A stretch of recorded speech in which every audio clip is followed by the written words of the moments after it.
اصولی بات یہ ہے ہماری، اور بار بار کہی جاتی ہے. لیکن ہمارے مجمع کی مشکل یہ ہے کہ جو باتیں اپنے مجمع سے عرض کرتے ہیں ہمارا مجمع اسے کہتا نہیں، اپنی اپنی کہتا ہے، لیکن وہ بات آگے رہ جاتی ہے. کروانا چاہ رہے وہ ان سے کہہ رہے. ایسا تو نہیں ہے کہ ہم کوئی دل لگی کے لیے جمع ہوئے ہیں، ہاں کہ کوئی دل لگی کی باتیں کرے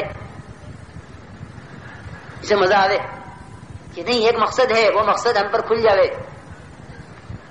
کہ مقصد کیا ہے کہ اپنی زندگیوں کے اندر تبدیلی لانے کے لیے دوسروں پر محنت، دوسروں کو دعوت دیں گے کہ اس لائن کا مجاہدہ دعوت دینے والوں کو دوسروں سے پہلے نوازے گا.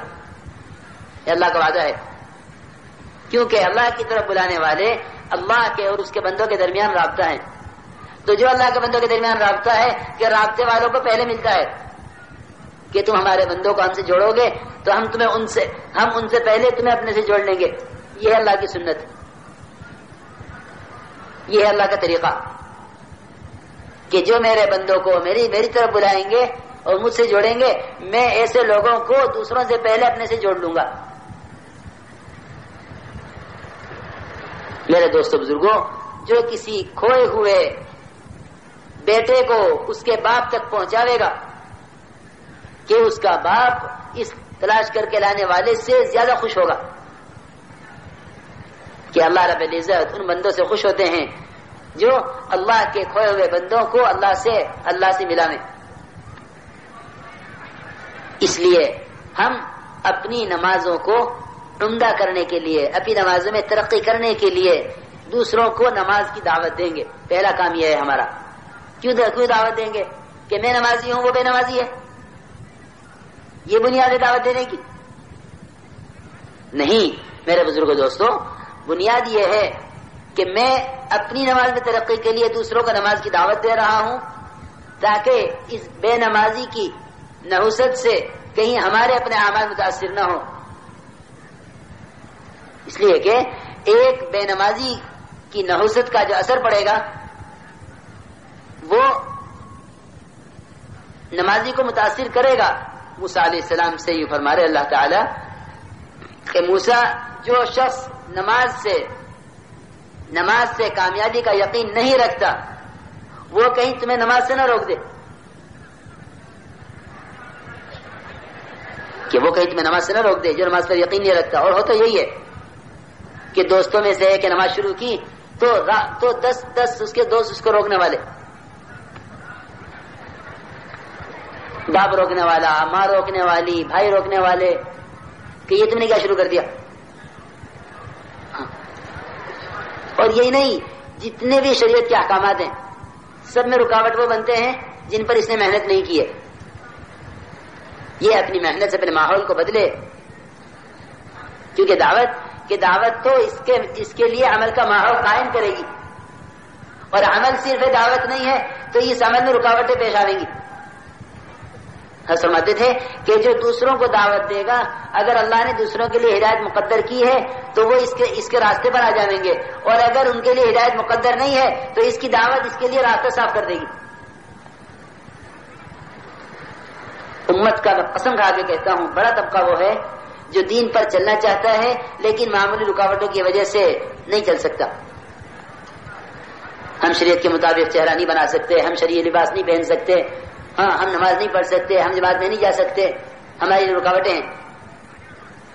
کیوں رکاوٹ ہے؟ کہ تم نے دعوت سے اللہ کی مدد کو ساتھ نہیں لیا ہے. ورنہ دعوت سے جب نبیوں کی مدد غیروں کے خلاف ہوتی ہے تو دعوت سے مسلمانوں کی مدد اپنوں کے خلاف کیوں نہیں ہوگی؟ ہاں کہ مسلمان کی رکاوٹ تو اسلام میں جو ہے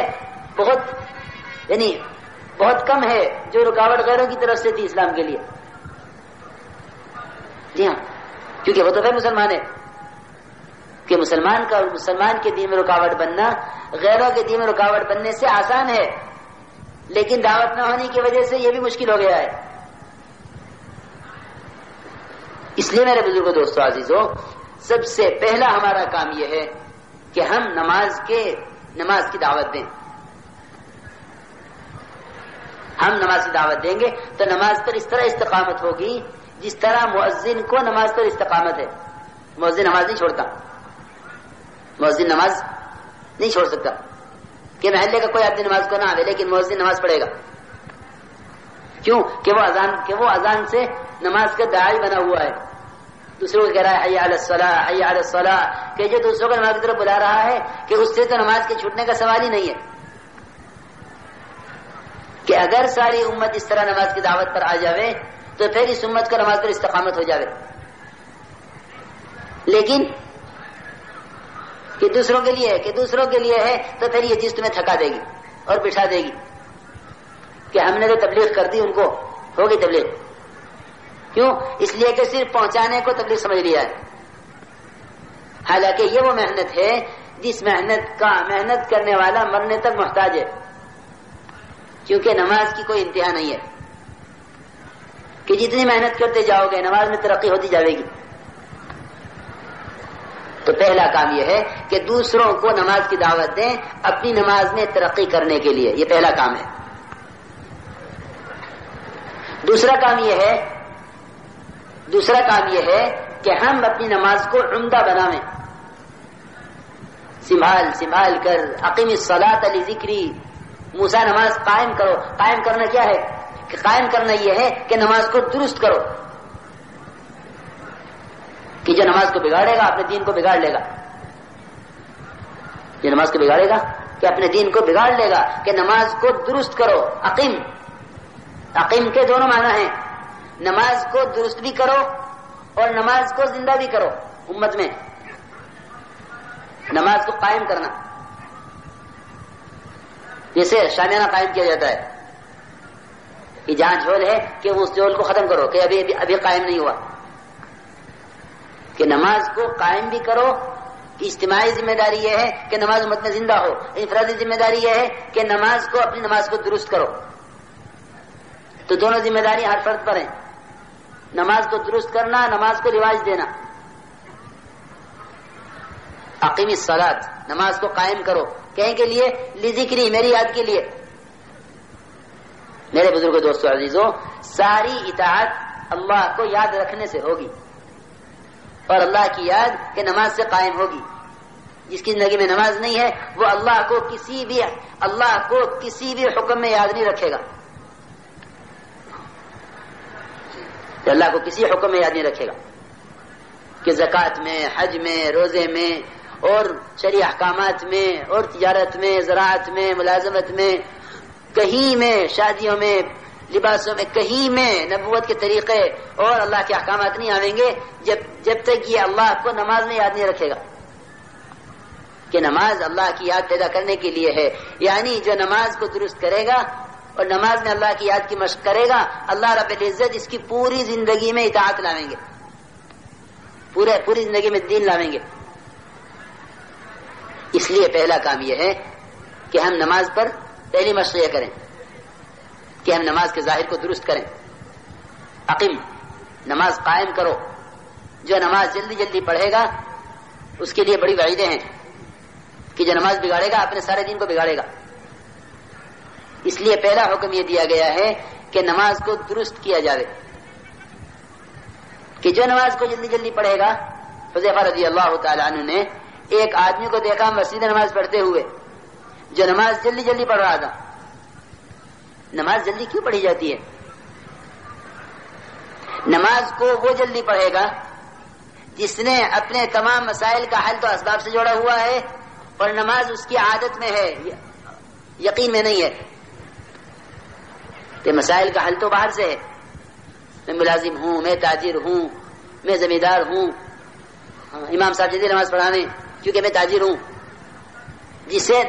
جس کی نماز یقین میں نہیں آئے گی کہ نماز اس کی بنے گی نہیں بلکہ بگڑے گی، کیونکہ یقین نماز پر نہیں ہے، یقین اسباب پر ہے اور نماز پڑھ رہا ہے. کہ نماز کہیں کے لیے پڑھ رہے ہو؟ کہ نماز پڑھ رہے ہیں لیکن نماز سے مسائل کا حل کا تعلق نہیں ہے.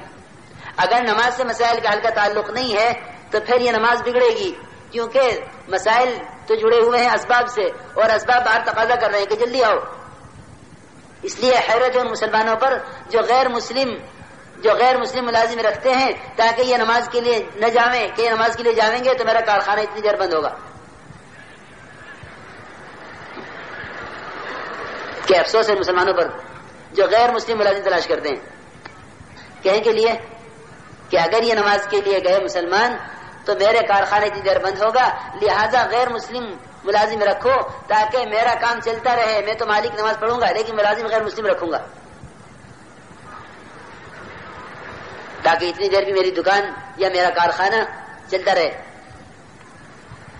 جی ہاں، مسلمانوں کی عادت ہے یہ، کیونکہ اگر مسلمان رکھیں گے تو پھر وہ کیا کرے گا کہ وہ 5 وقت کی نماز کو جاوے گا اور ہر نماز میں کہ 15 منٹ لے گا جانے کے آنے کے، اس لیے غیر مسلم ملازم چاہیے۔ جی ہاں، عرب ملکوں میں غیر مسلم ملازم بلاویں تاکہ نہ یہ عمرے کو جاوے نہ یہ حج کو جاوے۔ جی ہاں، یہ نماز پر یقین نہ ہونے کی وجہ ہے کہ مسلمان کو نمازی ملازم نہیں چاہیے۔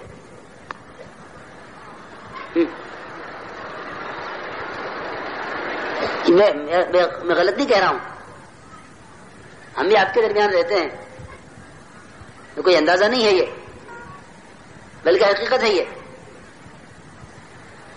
کیوں؟ اس لیے کہ نماز پر یقین نہیں ہے، تو وہ نماز کو بگاڑے گا جس کا نماز پر یقین نہیں ہوگا، کہ جو نماز کو بگاڑے گا کہ وہ اپنے سارے دین کو بگاڑ لے گا۔ نماز کو وہ بگاڑے گا جس کا نماز پر یقین نہیں ہے، کہ وہ نماز جلدی جلدی پڑھے گا۔ تو حذیفہ رضی اللہ تعالی عنہ نے جلدی جلدی نماز پڑھنے والے کو دیکھا اور دیکھ کے پوچھا کہ یہ نماز کب سے پڑھتے ہو؟ کہ میں 40 سال سے پڑھتا ہوں نماز اس طرح۔ تو یوں فرمایا حذیفہ رضی اللہ تعالی عنہ نے کہ اگر تم نے اپنی نماز کو درست نہ کیا اور اسی پر مر گئے تو قیامت میں محمد صلی اللہ علیہ وسلم کے لائے ہوئے دین پر نہیں اٹھائے جاؤ گے۔ جس دین کو لے کر محمد صلی اللہ علیہ وسلم بھیجے گئے ہیں، قیامت میں اس دین پر نہیں اٹھائے جاؤ گے۔ یہ وعید ہے سخت کہ ایک آدمی نماز پڑھ رہا ہے اور قیامت میں محمد صلی اللہ علیہ وسلم کے لائے ہوئے دین پر نہ اٹھائے جاوے۔ کون کہہ رہے ہیں؟ حذیفہ رضی اللہ عنہ، جناب رسول اللہ صلی اللہ علیہ وسلم کے وہ صحابی ہیں جو آپ کے رازوں کے امین ہیں، آپ کے خاص خاص راز ان کے پاس۔ وہ کہہ رہے ہیں کہ جو نماز جلدی پڑھے گا وہ قیامت میں محمد صلی اللہ علیہ وسلم کے لائے ہوئے دین پر نہیں اٹھایا جائے گا، کیونکہ آپ کا دین ہے صلو کما رأیتمونی اصلی، آپ کی نماز ہے کہ نماز ایسے پڑھو جیسے میں پڑھ رہا ہوں۔ لیکن اکثریت نمازیوں کی اکثریت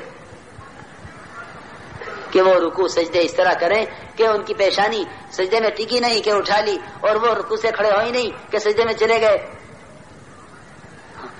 نہ قومہ ہے نہ جلسہ ہے۔ کیوں؟ اس لیے کہ نماز عمل میں ہے، یقین میں نہیں ہے، کہ جب عمل میں ہے تو بگڑے گی، یقین میں آئے گی تو بنے گی۔ کہ جب تک یقین میں نہیں آئے گی کہ باہر کی چیزیں اس پر تقاضا کریں گی جلدی آنے کا، تو یہ اس جلدی کی وجہ سے نماز کو بگاڑے گا۔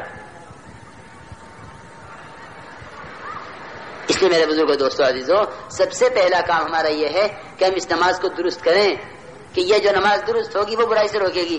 لوگ پوچھتے ہیں کہ ہم نماز تو پڑھتے ہیں لیکن نامحرم کو بھی دیکھتے ہیں، کیا کروں؟ نگاہ نہیں ہٹتی کہ اندر وہ قوت نہیں پیدا ہوئی ہے جو اس کو حرام سے روک دے۔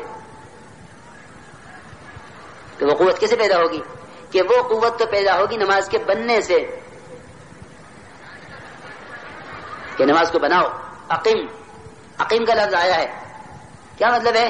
کہ جو نماز کو بنائے گا اس کی نماز کو برائی سے روک دے گی۔ وَأَقِمِ الصَّلَاةَ إِنَّ الصَّلَاةَ تَنْهَىٰ عَنِ الْفَحْشَاءِ وَالْمُنكَرِ، نماز کو قائم کر، یعنی تو نماز کو درست کر، کیونکہ درست نماز ہی تجھے منکرات سے روکے گی۔ بگڑی ہوئی نماز کہ بگڑی ہوئی نماز جس نماز کو بگاڑا گیا ہے وہ برے کاموں سے کیسے روک دے گی؟ یقینی بات ہے قرآن کی کہ نماز برائیوں سے روکے گی، لیکن شرط یہ ہے کہ یہ نماز نماز بنے۔ میرے دوستوں بزرگوں، روایت میں آیا ہے کہ جو شخص رکوع اور سجدے کے درمیان سیدھا کھڑا نہ ہو، رکوع سے اٹھتے سجدے میں چلا جائے، کہ جو شخص رکوع سجدے کے درمیان سیدھا کھڑا نہ ہو، اللہ رب العزت اس کی نماز کی طرف نگاہ اٹھا کر نہیں دیکھتے۔ اللہ رب العزت اس کی نماز کی طرف نگاہ اٹھا کر نہیں دیکھتے کہ یہ کیا کر رہا ہے. اس لیے میرے بزرگوں دوستوں عزیزوں پہلی مشق یہ کرنی ہے کہ اپنی نمازوں کو سنبھال کر پڑھو عظمت کے ساتھ وقار کے ساتھ کہ جب سجدہ کرو تو یقین کرو کہ میرا سر رحمان کے قدموں کے درمیان رکھا ہوا ہے. کیا کیفیت ہوگی سجدے میں سجدہ کرنے والے کی. الساجد یسجد بین قدمے رحمان کہ سجدہ کرنے والا رحمان کے دونوں قدموں کے درمیان سر رکھے ہوئے ہے. لیکن ہمیں کوئی کچھ خبر نہیں. تعلیم ہو رہی ہے اور اس کا نماز کے وقت کوئی دھیان نہیں ہے. کچھ خبر نہیں کہ نماز میں کہ یہ مومن کی معراج ہو رہی ہے. حضور اکرم صلی اللہ علیہ وسلم ایک معراج کر گئے لیکن ہر ایمان والے کو معراج دے گئے کہ مومن کی معراج ہے اور اس کی معراج ہو گئی اسے خبر بھی نہیں. جی ہاں کہ وہ قرب بھی ہے اور تنہائی بھی ہے اور اللہ کے ساتھ سرگوشی بھی ہے سب کچھ ہو رہا اور اسے کچھ خبر نہیں. کیونکہ میرے بزرگوں دوستوں اب اعمال بھی غفلت سے ہو رہے ہیں کیونکہ اعمال عادت بن گئے. عمل کیا بن گئے؟ عادت. حالانکہ ہمیں ہر عمل کو ذکر بنانا ہے اللہ کے دھیان سے. اللہ کے دھیان سے ہر عمل عبادت بنے گا کہ سب سے پہلے نماز عبادت بنے گی اللہ کے دھیان سے. نماز عبادت بنے گی سب سے پہلے اللہ کے دھیان سے. اس لیے ہمیں نمازوں کے اندر اللہ کے دھیان کی مشق بھی کرنی ہے کہ نماز کو ذکر بناؤ. نماز کو ذکر بھی کہا گیا ہے قرآن میں کہ نماز کو ذکر بناؤ. فسعوا الى ذکر اللہ کہ دوڑ پڑو اللہ کے ذکر کی طرف کہ نماز کو ذکر فرمایا. اور نماز کو ایمان بھی فرمایا ہے قرآن میں کہ نماز کو ایمان بھی فرمایا نماز کو ذکر بھی فرمایا. یعنی اپنی نماز کو یقین بھی بناؤ اور اپنی نماز کو اللہ کے دھیان سے ذکر بھی بناؤ اور اپنی نماز کو اللہ کے ذکر سے اطاعت پر بھی لاؤ. جو نماز بنے گی نہیں وہ ذکر نہیں بنے گی کیونکہ ذکر اطاعت کو بھی کہتے ہیں. حضرت عمر رضی اللہ عنہ فرماتے ہیں ہر اطاعت کرنے والا ذاکر ہے. تو اپنی نماز کو اطاعت پر لاؤ. یعنی جس نے نماز کو بگاڑا ہے کہ اس نے اپنی نماز کو اطاعت پر کہ وہ اپنی نماز کو اطاعت پر نہیں لایا اور جب اپنی نماز کی اطاعت پر نہیں لایا کہ وہ اپنی پوری زندگی کو اطاعت پر نہیں لا سکتا. اپنی زندگی کو اطاعت پر نہیں لا سکتا جب بھی نماز کو اطاعت پر نہیں لایا. اس لیے نماز کو صحیح کرو علم سے کہ نماز کا علم حاصل کرو کہ کیسے نماز بنے گی کیسے نماز بگڑے گی کیا چیزیں نماز کو فاسد کریں گی. اس کا علم حاصل کرو. یہ نہیں رکوع کر لیا رکوع کرنے والوں کے ساتھ سجدہ کرنے والوں کے ساتھ کہ نہیں نماز سیکھو کہ نماز سیکھو ورنہ یہ حرکتیں ہیں کہ یہ نماز کا ظاہر ہے. اندر کیا ہو رہا ہے کہ وہ سیکھنے سے پتہ چلے گا. جب حلقوں میں بیٹھتے ہیں مذاکروں کے تو پتہ چلتا ہے کہ نماز میں کتنی کمی ہے. اس لیے میرے دوستوں عزیز بزرگوں پہلا کام یہ ہے کہ ہم اپنی نمازوں کے ظاہر کو درست کریں اور پھر اپنی نماز کے اندر اللہ کے دھیان کی مشق کریں. اللہ کے دھیان کی مشق کریں یہ دوسری مشق ہے. اور تیسری مشق یہ ہے نماز کے اندر کہ ہم نماز سے اپنے مسائل کو حل کروائیں. یہ تین مشقیں ہمیں نماز پر کرنی ہے.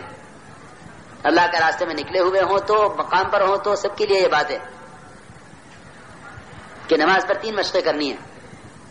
ایک سب سے پہلی مشق اس کے ظاہر کو درست کرنے کی کہ اس میں رکوع سجدہ قومہ قاعدہ جلسہ ٹھیک ہو اور اس میں سورہ فاتحہ قرات اور سورت ٹھیک پڑھی جاوے. اس میں تحیات اس میں دعائے قنوت کہ اس کو یاد کیا جاوے ٹھیک. یہ ایک پہلی مشق ہے. اور دوسری مشق اس کے اندر اللہ کے دھیان کی ہے.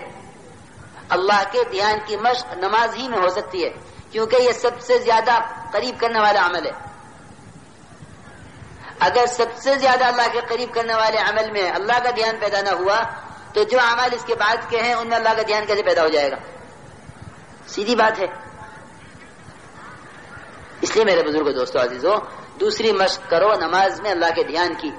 میں سچی عرض کرتا ہوں کہ جتنا اللہ کو یاد رکھا جا سکتا ہے نماز میں اور جتنا آسان ہے اللہ کو نماز میں یاد کرنا اتنا کسی عمل میں ممکن نہیں ہے.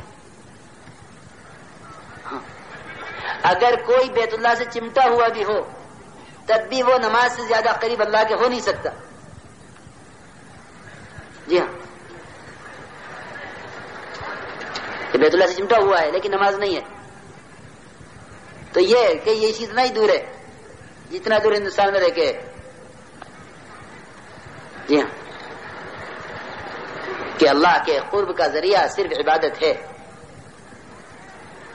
اس لیے میرے بزرگوں دوستو، ہم نماز میں اللہ کے دھیان کی مشق کیا کریں، یعنی بالارادہ بتکلف اپنے دھیان کو ہٹاؤ اور اللہ کی طرف لگاؤ.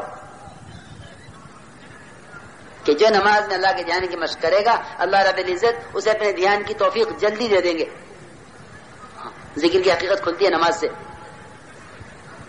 لوگ سمجھتے ہیں کہ ذکر تسبیحات سے، کہ نہیں، تسبیحات میں اللہ کا دھیان بعد میں آئے گا، پہلے نماز میں آئے گا.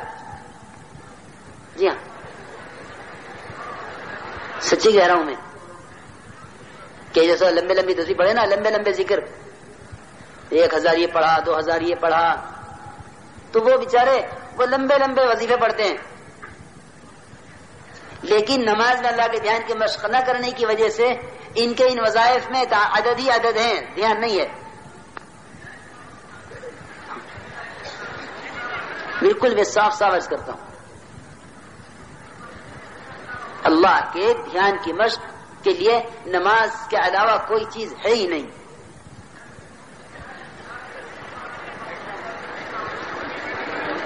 لیکن ہم تو نماز جلدی جلدی پڑھ لیں، اللہ کا دھیان نماز میں آتا ہی نہیں. مولوی اثر رحمۃ اللہ علیہ میوات گئے تو سب بڑے بڑے مشائخ علماء ساتھ، حضرت پوچھا پہ بتاؤ کیا کرنا ہے، سب تھکے ہوئے. حضرت تو صبح نکلے نظام الدین سے، اور سارے سفر کرتے اس گاؤں سے اس گاؤں، اس گاؤں سے اس گاؤں. دوپہر کا کھانا بھی ٹل گیا، یاد ہی نہ رہا. چلتے رہے کام کرتے رہے. رات کو حضرت ساتھی تھکے ہارے ایک جگہ پہنچے. حضرت ہمارے ساتھی سے بتاؤ بھائی کیا کرنا، آپ مشورہ تو ضروری ہے، جہاں پہنچتے ہیں وہاں مشورہ کرتے جا کے. پوچھے بھائی کیا کرنا ہے، کہ حضرت سب کی رائے یہ ہوئی، سارے ماشاءاللہ مشائخ اکابر، کہ جی حضرت جلدی جلدی نماز پڑھ لیں پھر اطمینان سے کھانا کھائیں گے.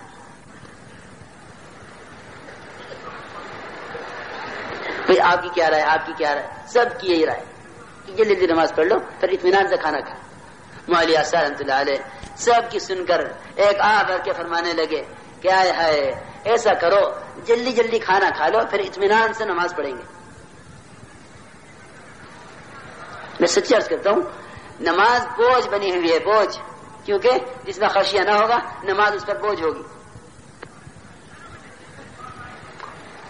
انہا لکبیرۃ الا علی الخاشعین، کہ جن کے دلوں کے اندر اللہ کی عظمت، اللہ کا خوف، اس کا خشیہ یعنی اخلاص نہیں اترا ہوا ہوگا، کہ نماز ان پر بوجھ ہو جائے گی، یہ ان کے دلوں میں خشیہ نہ ہونے کی علامت ہے. ورنہ محبوب ترین چیز نماز ہوگی. اب تو نوافل دیکھو، کوئی کسی کو غافل نہ رہنے دو، کسی کو غافل نہ رہنے دو، سب کو متوجہ کرو. ہاں اس کو، ہاں دیکھو، ایک آدمی مجمع میں غافل ہوگا نا، سارے مجمع پر اس کا اثر پڑے گا. میں تو جی چاہتا ہے آپ میں سے ہر ایک سے براہ راست بات کروں. بیان تقریر سے مجھے بہت الجھن ہے. میں تو نہیں، آپ حضرات کی جاتا ہوں، آپ کی آنکھوں میں آنکھیں ڈال کے بات کروں. ورنہ میں سچی کہتا ہوں یہ سب میلے میلے ہیں، کچھ نہیں ہے.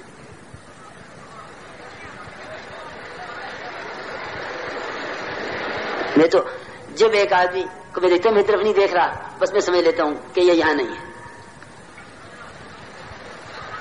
شیطان ذکر کی مجلس میں پوری غفلت کے لانے کی کوشش کرتا ہے. ایک آدمی میری طرف نہیں دیکھ رہا ہوتا نا، بس میں سمجھ لیتا ہوں کہ یہ یہاں نہیں ہے.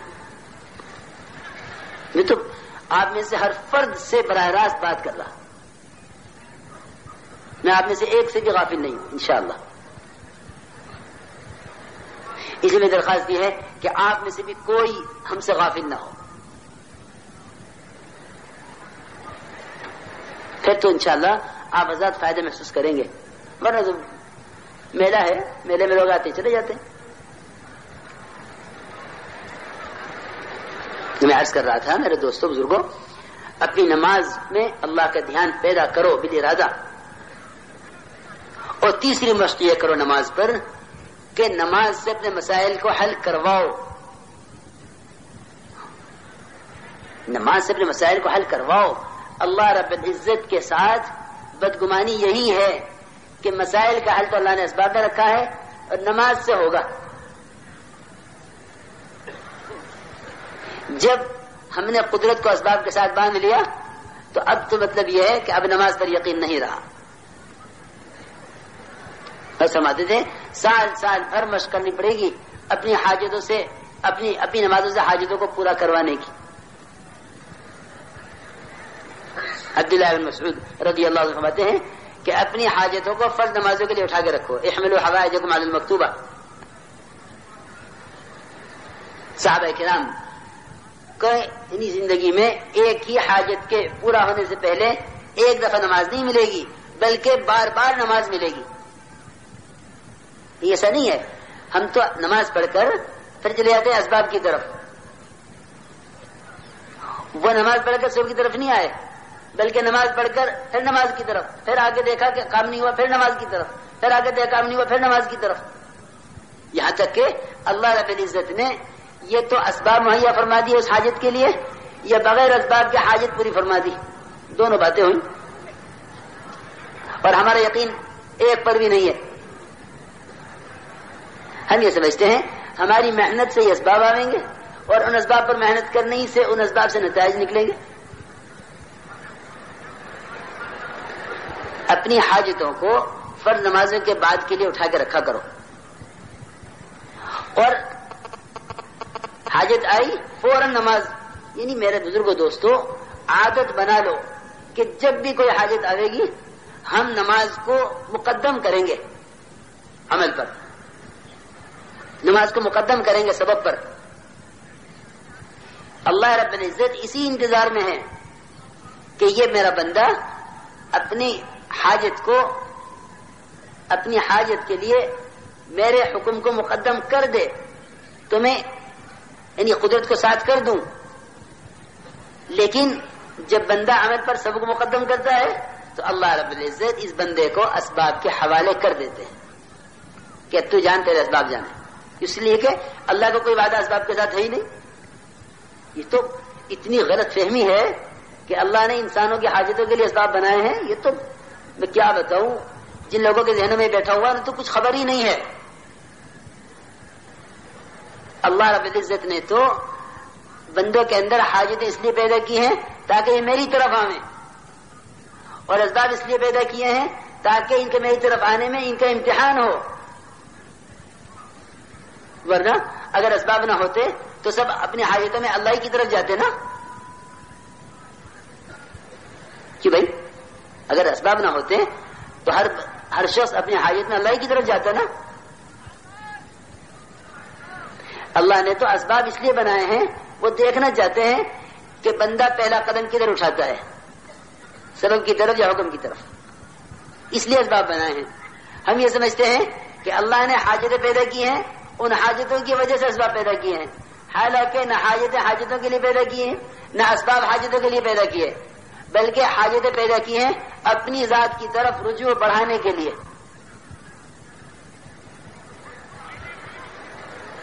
میں آپ حضرات سے جو کچھ عرض کر رہا ہوں نا، آپ حضرات اسے یاد رکھیں گے ان باتوں کو، ورنہ میں سچی کہتا ہوں آپ ایک بات کہتے رہیں گے اور ہمارا مجمع اس رخ کی بات نہیں کہے گا تو پھر وہ باتیں یعنی گزر جائیں گی۔